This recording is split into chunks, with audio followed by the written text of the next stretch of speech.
Hello students, welcome to Life Science Junction. In this video, we will study law of independent assortment, which is Mendel's law. Okay, Mendel के 3 law थे.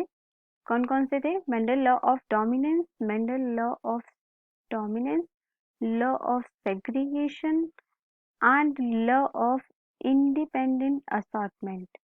Okay, so ये Mendel के 3 law थे, उसमें से हम एक law पढ़ रहे हैं.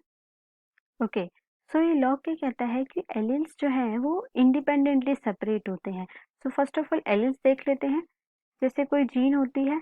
ओके, जीन की बात करते हैं हम. जीन क्या होती है? डीएनए का पीस है, पार्ट है, डीएनए पे लोकेटेड होगी. ओके, एंड ये क्या करेगी? आरएनए बनाएगी, देन उससे प्रोटीन बनेगा. यही होती है जीन्स. ओके, अब एक जीन के 2 एलील हो सकते हैं. जैसे हम बात करते हैं हाइट की. ओके, तो हाइट कैसी हो सकती है? टॉल भी हो सकती है एंड ड्वार्फ भी हो सकती है, मतलब लंबा भी हो सकता है, प्लांट छोटा भी हो सकता है. ओके, तो इसके लिए 2 एलील होते हैं, capital T small T. Minimum 2 alleles होते हैं. Capital T is for tall and small T is for dwarf. ठीक है, तो ये जो एलील हैं ये इंडिपेंडेंटली सेपरेट होंगे जब ये गैमेट्स में एंटर करेंगे. ओके, लाइक कैपिटल टी अगर इस गैमेट में जा रहा है तो वो स्मॉल टी से नहीं पूछेगा कि मैं जाऊं या नहीं जाऊं. ओके, तो दोनों इंडिपेंडेंटली अलग होंगे. ये लोग किसने प्रपोज किया था? मेंडल ने किया था. इसको हम कैसे समझेंगे? डाइहाइब्रिड क्रॉस के थ्रू समझेंगे. डाइहाइब्रिड का मतलब 2 कैरेक्टर के ऊपर. ओके, एंड मेंडल का ये लॉ है. मेंडल ने किस प्लांट पे किया था? ये पाइसम सेटाइवम पे. पाइसम सेटाइवम क्या है? गार्डन पी है. ओके, ये याद रखना है, गार्डन पी है. ये क्वेश्चन आ जाता है. गार्डन पी पे मेंडल ने एक्सपेरिमेंट किया था.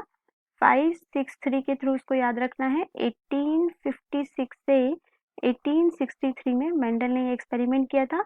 1865 में पब्लिश हुआ था एंड 1900 में 3 साइंटिस्ट थे, कॉरेंस, डीवेरिस एंड शर्मा. इन तीनों ने इनके वर्क को रीडिस्कवर किया था. ओके, डाइहाइब्रिड क्रॉस में क्या कोई भी क्रॉस होता है मेंडल का, तो उन्होंने क्या किया था? प्योर ब्रीडिंग प्लांट को लिया था. प्योर ब्रीडिंग का मतलब true breeding.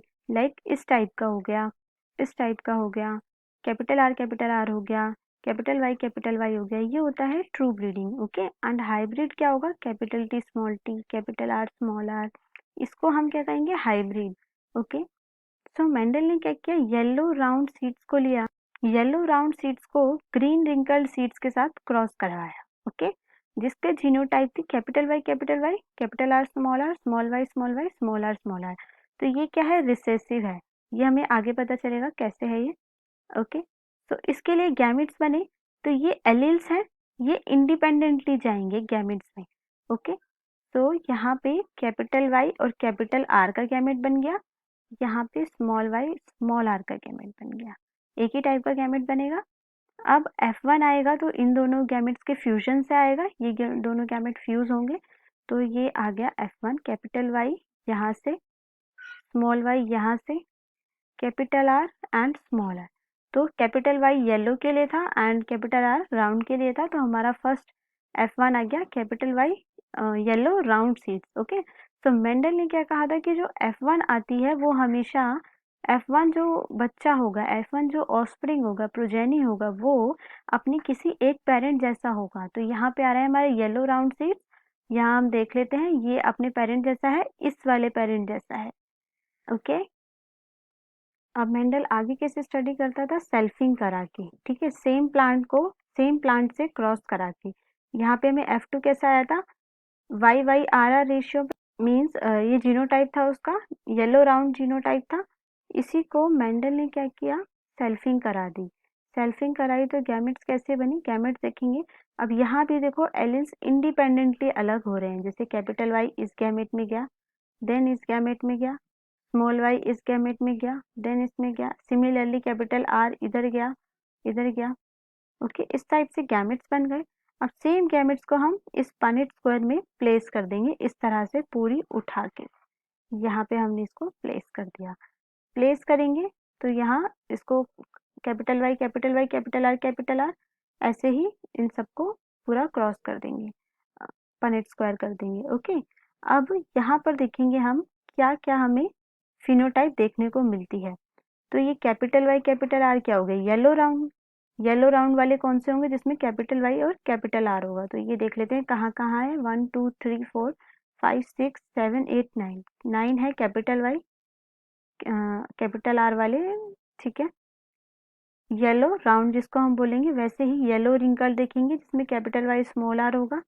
Green round green wrinkle and ये, ओके। तो ये हम देख लेंगे कि किसकी क्या फिनोटाइप आएगी और इसको काउंट करके यहाँ पे लिख देंगे। और फिनोटाइप लर्न करना बहुत इजी है, 9331 की रेशियो आती है, लर्न हो जाएगी इजीली 9331। बट जीनोटाइप लर्न करना थोड़ा सा मुश्किल होता है, तो ये देख लेते हैं कैसे लर्न करोगे जीनोटाइप। जीनोटाइप वैसे इतना पूछा नहीं जाता है नीट में, ओके। तो कैसे लर्न करेंगे, हमें पता है कि 3 फॉर्म्स होती हैं, एक होमोजाइगस डोमिनेंट होती है, एक हेट्रोजाइगस होती है और एक होमोजाइगस रिसेसिव होती है, ठीक है। Capital Y heterozygous, capital Y small Y small Y small Y. हम इसको 3 सेट में रखेंगे एंड देन दूसरे वाले को एक एक के सेट में रखेंगे। कैसे रखेंगे देख लेते हैं। कैपिटल वाई को हमने 3 बार लिख दिया, कैपिटल वाई स्मॉल वाई को 3 बार लिख दिया एंड स्मॉल वाई को 3 बार लिख दिया। अब 3 बार की जगह हम एक एक बार लिखेंगे दूसरे वाले जीनोटाइप को।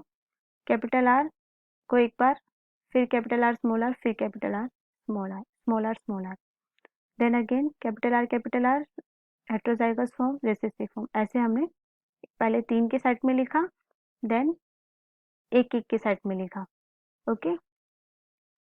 अब इसको कैसे लर्न करोगे, ऊपर वाली रेशियो होगी 1:1, सबसे नीचे वाली भी 1:1 होगी, और जो सेंटर में आएगी वो कितनी होगी, 1:1 का डबल। 1 का डबल क्या होता है 2, 2 का डबल 4 एंड 1 का डबल 2, ठीक है। मीन्स इसको आप इजीली लर्न कर लोगे 1:1 1:1 एंड बीच में 2:4:2, 1:1 2:4:2 1:1, इजीली लर्न हो गया। अब इस चीज को आप सिमिलरली किसी और जीनोटाइप के साथ भी लर्न कर सकते हो, जैसे मान लो कैपिटल ए है एंड कैपिटल बी वाली रेशियो है, ओके। तो कैपिटल ए की 3 फॉर्म्स हो जाएंगी, ऐसे ही कैपिटल बी स्मॉल बी वाली 3 फॉर्म्स। अब इनको 3-3 के सेट में लिख दिया, 1 2 3, 3-3 बार लिख दिया। फिर इनको एक एक बार लिख दो, कैपिटल बी वाली को capital B small B small B small B, ऐसे करके लिखा और रेशियो इसकी यही आएगी 1:1 2:4:2 1:1, ओके। तो ये बहुत इजी तरीका है डाइहाइब्रिड क्रॉस के रेशियो लर्न करने का एंड जीनोटाइप लर्न करने का, ओके। आई होप आपको ये मेंडल का third law of independent assortment and ये डाइहाइब्रिड क्रॉस समझ आया हो। If you have any query related to the subject you can ask on our site or mail us lifesciencejunction@gmail.com. Thanks for watching.